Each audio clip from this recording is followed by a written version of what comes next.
Well, it is the deadliest air disaster in the United States since 2009. 67 people are presumed dead. The NTSB is now examining the black boxes from the passenger jet that collided with an Army helicopter last night over Washington, D.C. Tonight, the cause of that collision remains unclear. American Eagle flight number 5342 was making a routine landing when the helicopter flew into its path. We're learning that one air traffic controller was responsible for coordinating helicopter traffic and takeoffs and landings last night. That's a job normally done by 2 people. 14 of the victims are from the U.S. figure skating community, 6 of them from the same club. We will examine all of this, but let's start first with Caroline Elliott near Reagan Airport tonight. Caroline? Marla, it's still very early in this investigation, but we do know that lawmakers are demanding answers on what happened leading up to this crash. And as you mentioned, that black box that was recovered from the water could give investigators some of those answers. Now, meanwhile, we know White House officials, including Donald Trump, are also saying they believe this crash was not only tragic, but also preventable. It should not have happened. And when Americans take off in airplanes, they should expect to land at their destination. The investigation underway into what caused the collision of an American Airlines jet with a military Black Hawk helicopter.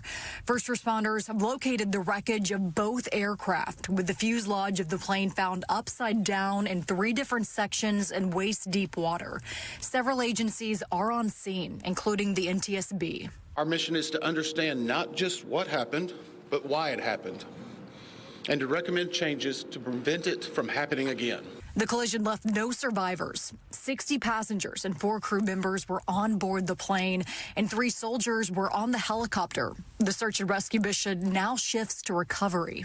This was a dark and excruciating night in our nation's capital and in our nation's history, and a tragedy of terrible proportions. Questions are now being raised around air traffic control's role in the crash, seen here on EarthCam video. Pass 25, get 0J in flight. Pass 25, pass 1 is 0J. Meanwhile, we're learning more about the victims of this tragedy. Among them, several U.S. figure skaters, coaches, and their family members. Tell people around you that you love them because you just never know. And tonight, the White House is now calling for an immediate assessment of aviation safety. Marla.